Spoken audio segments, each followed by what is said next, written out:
En Hangzhou, el 4 de enero de 1958, el que para ese momento era el presidente de la República Popular de China, el presidente Mao, presentó por primera vez una idea concreta de lo que había sido su consigna en los últimos meses. Para él debía lograrse una revolución ininterrumpida, por medio de la cual la revolución socialista, afincada en la colectivización de los medios de producción, para el momento, según él, completada en China, sería esa revolución irremisiblemente culminada por una revolución ideológica y política y por una revolución tecnológica. El gran salto hacia adelante, el gran salto adelante había entrado en escena. El presidente Mao también hablaba bonito y sus discursos abundaban en frases ingeniosas que rápidamente se convertían en consignas. Los comunistas son de consignas.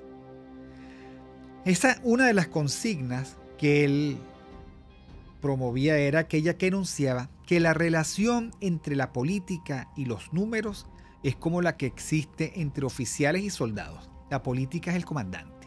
O sea, la economía se subordina a la política. La realidad se subordina a la política.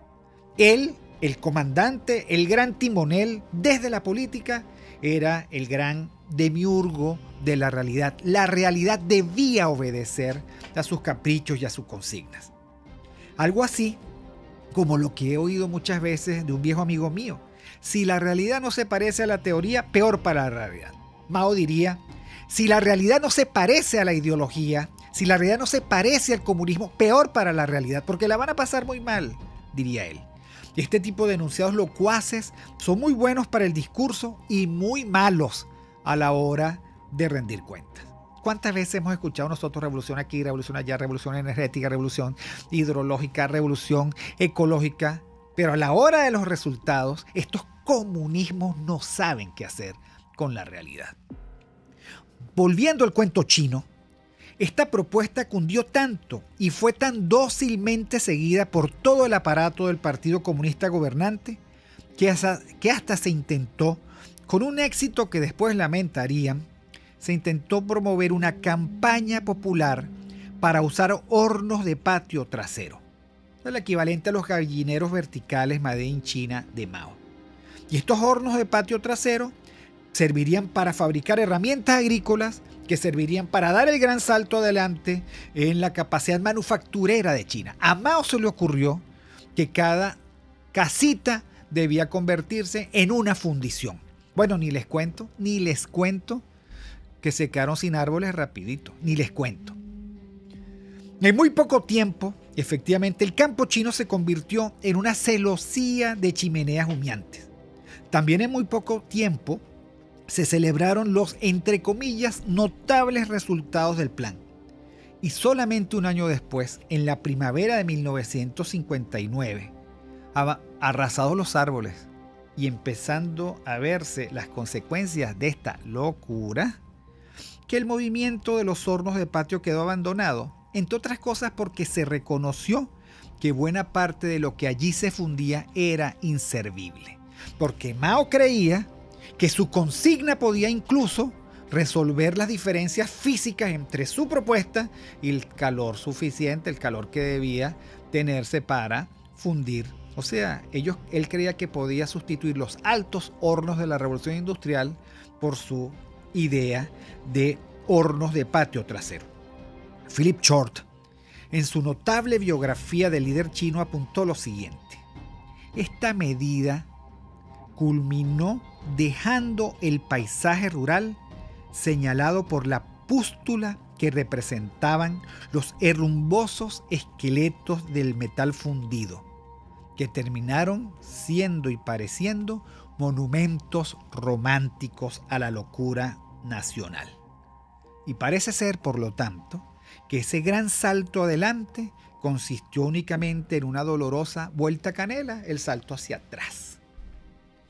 Pero como consecuencia, porque no hay en política nada que se diga o se haga que no tenga consecuencia, Después del 58 y hasta el 62 vino una gran hambruna que tuvo como víctimas entre 15 y 55 millones de chinos.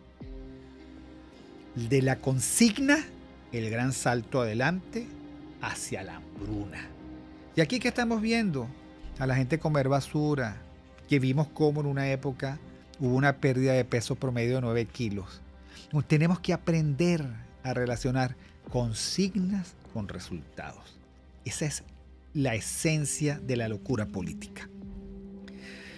Este es uno de los ejemplos que propone la profesora Bárbara Tuchman para ilustrar la marcha de la sinrazón y de la locura. Su pregunta de trabajo es seductora, o sus preguntas, porque son dos por lo menos.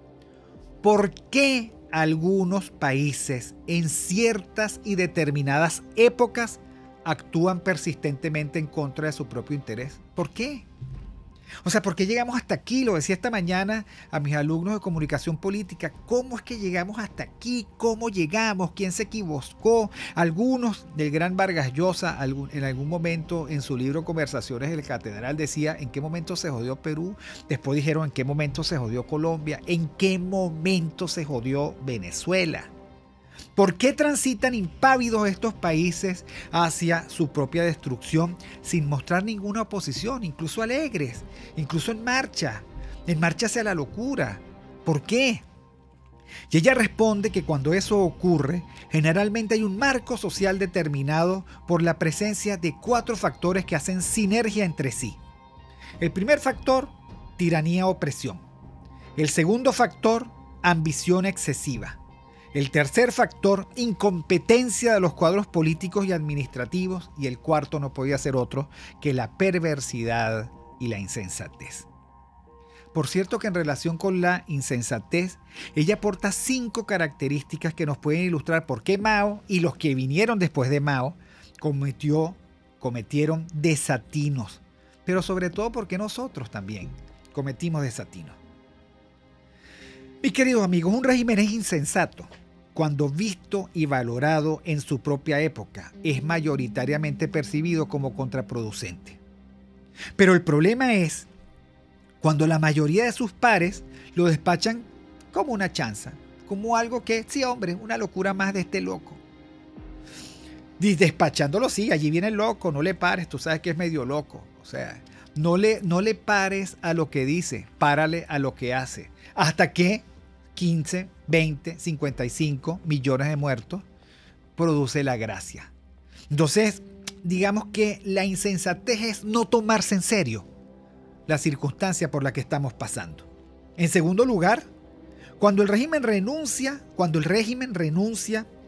sistema político renuncia a otros cursos factibles de acción y se empeña en tramas, consignas como la siguiente: necesario es vencer, victoria o muerte, revolución o muerte, patria socialista o muerte, con hambre y sin empleo, con el loco me resteo. O sea, cuando a pesar de los resultados catastróficos se sigue manteniendo no solo las consignas, sino los cursos de acción estratégicos. Tercero, cuando el desatino no es de una sola persona, sino de todo el sistema, porque es compartido y auspiciado por un cuadro político que hace coro al líder, y en el caso venezolano por la sofisticación de unas élites perversas, traidoras e inútiles, que son incapaces de afrontar y de enfrentar la situación y que se pliegan diciendo: yo también quiero hacerme unos reales, no me importa. Y finalmente, por la presencia de una descomunal testarudez que para colmo es exhibida como virtud. Nada mejor para ilustrarlo que la manida frase de no hay marcha atrás. Nada mejor. De testaduros eximios y de fracasados célebres se repite lo que alguna vez se dijo de Felipe II, rey de España. Ninguna experiencia del fracaso de su política pudo quebrantar su fe en su excelencia esencial, porque para colmo se creen excelentes. No importan los muertos, no importa la ruina, no importa el hambre, la enfermedad, la tristeza, la disolución de la familia, no importa, porque para colmo ellos mantienen su fe en su excelencia esencial. Queda una pregunta en el aire. ¿Cómo hacemos para salir de esto? Que nada te turbe, que nada te espante. No olvides que puedes enviarnos tus sugerencias y comentarios al correo vitrinalegalconsulta@gmail.com y seguirnos en nuestras redes sociales, @vitrinalegal en Instagram y Vitrina Legal en Twitter, o a través de nuestra página web www.vitrinalegal.com.be.